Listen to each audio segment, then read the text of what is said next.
Cette exposition, donc les oubliés de la Grande Guerre 14-18, sur la force publique du Congo, ce n'est pas nous qui l'avons évidemment conçue, c'est l'Institut des vétérans et des invalides de guerre. Quelques petits mots, vous avez l'occasion de lire les panneaux, vous avez déjà eu l'occasion et certains auront encore l'occasion après. Donc nous sommes aussi très attentifs lors de nos différents événements à promouvoir la mémoire. Effectivement, les oubliés de la guerre 14-18, ils le sont vraiment. Nous avons réalisé il y a presque 2 mois, à peu près, jour pour jour même, un colloque avec André Béatrice. Béatrice est déjà là, André va arriver peut-être, oui, et sur la bataille de Charleroi. Et ici, nous avons l'occasion de rendre un hommage appuyé à tous ces Congolais qui se sont battus, mais aussi nous prolongerons notre réflexion dans un colloque qui aura lieu samedi sur les implications plus générales au-delà du bilan humain et affectif qu'a produit cette guerre, cette grande guerre dans l'inconscient collectif. Nous aurons l'occasion de faire le bilan.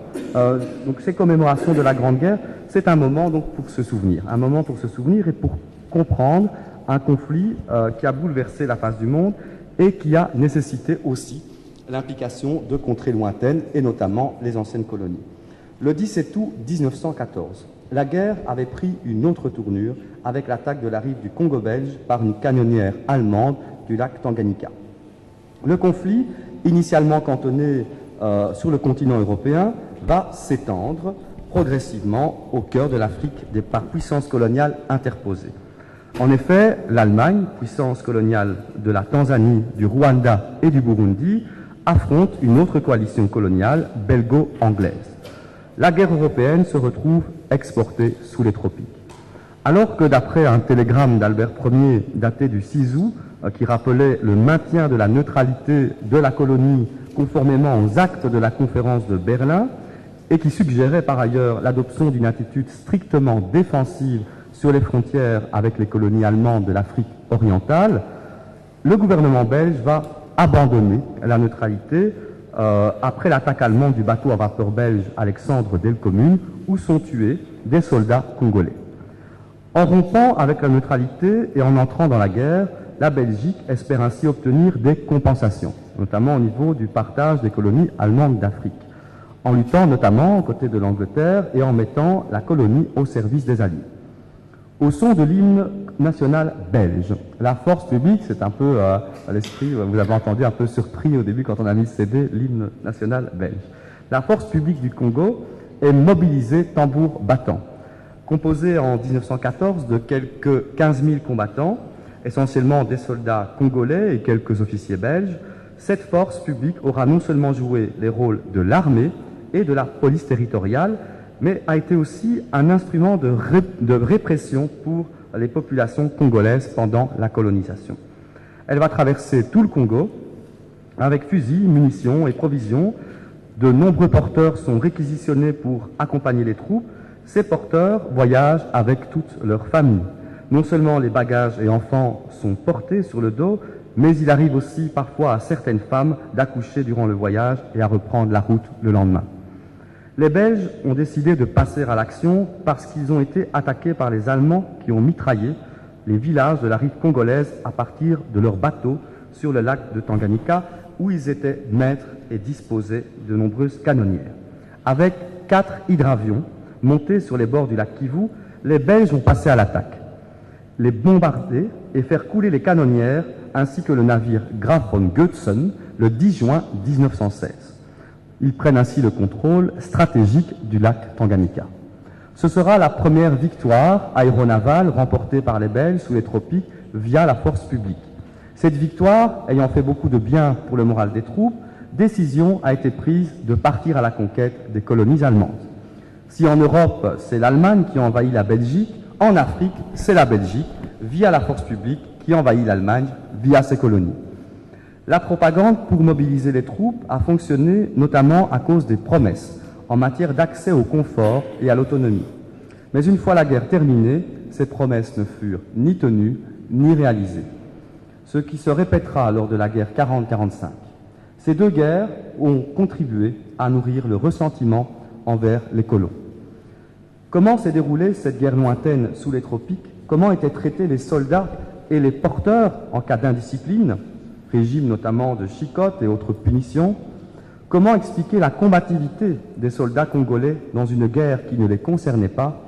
Les célébrations, au-delà des victoires, réussiront-elles à présenter la guerre mondiale comme une folie mondiale et le recours aux armes comme un échec de l'humanité?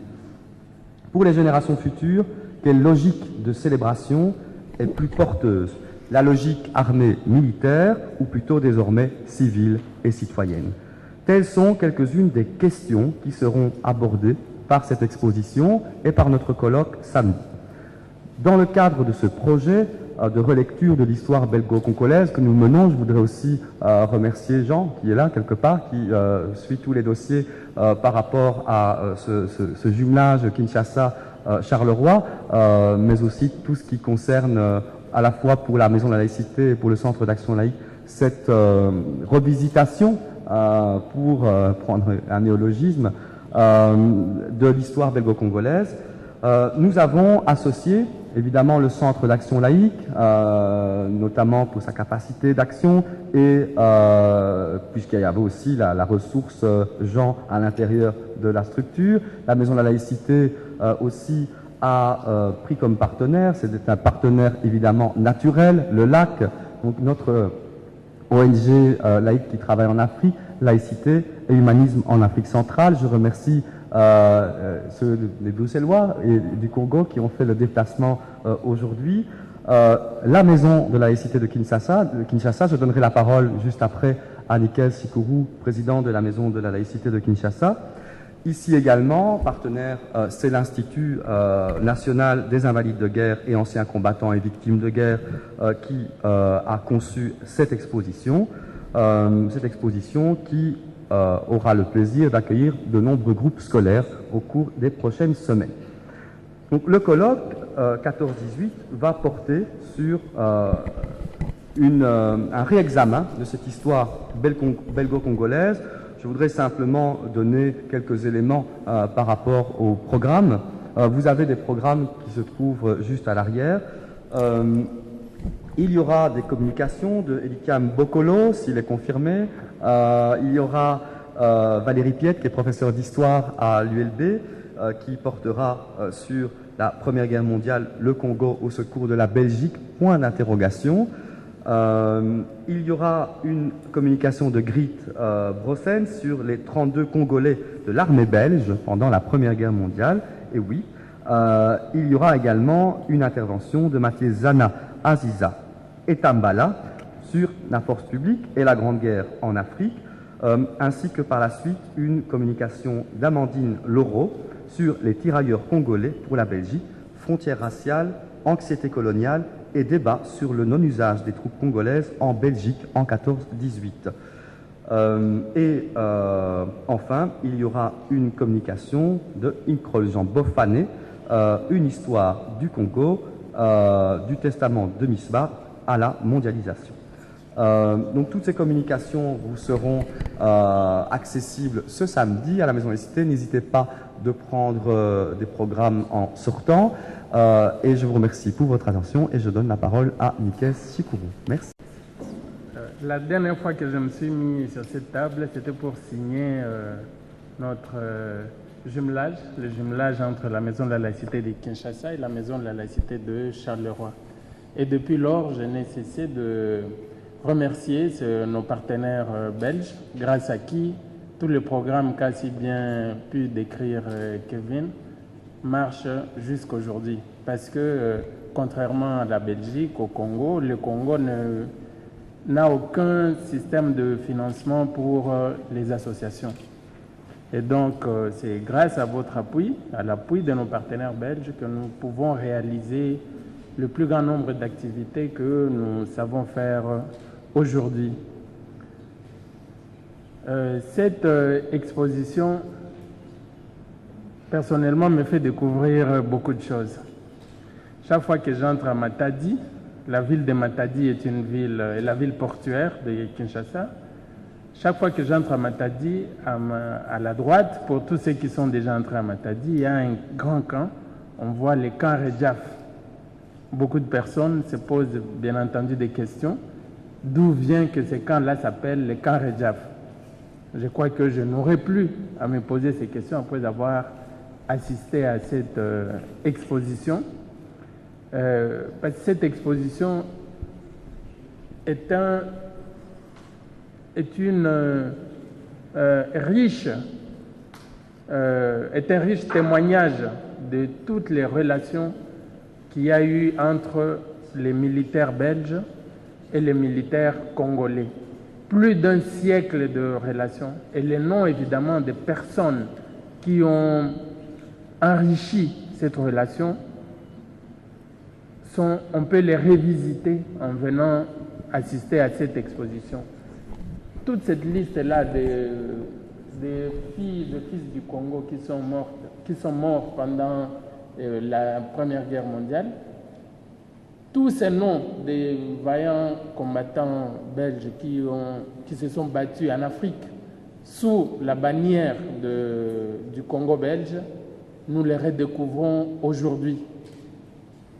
D'où toute la richesse de l'exposition que vous voyez ici et la fierté pour nous de voir notre histoire réexposer, notre histoire militaire, nos victoires. Parce que la ville de Kinshasa est vraiment pleine de noms tels que Tabora. Mais combien de jeunes Congolais savent aujourd'hui que Tabora, c'était le camp, le Kijé allemand que l'armée belge, l'armée congolaise, la force publique congolaise a conquis dans l'Est de l'Afrique. Qui le sait encore? Très peu de personnes le savent. Et c'est au cours des événements pareils que nous replongeons dans cette histoire très glorieuse qui a été commune à cette époque-là.